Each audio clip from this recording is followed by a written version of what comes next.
Right. I think maybe the last reason we could jot down is no Protestant church has all three: conservative, traditional, and has young people.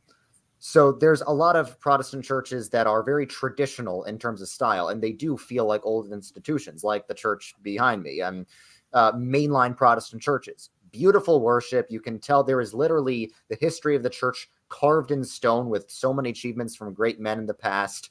You'll see dedications from like 1850. There's often cemeteries behind these churches. They occupy a central geographic place in the towns. There's like tons of beautiful mainline Protestant churches in every American town. They're traditional, but chances are they're not conservative.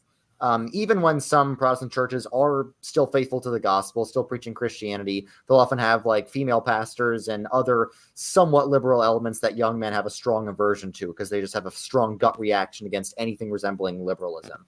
Then you have a lot of Protestant churches, evangelical, non-denominational. They're plenty conservative, all right, but they are not traditional in any sense. And you will have some anomalies like the Lutheran Church Missouri Synod, LCMS, or ARP Presbyterians, or some conservative mainline churches. They are conservative and traditional. Yes, it's all the youngest person there is 70.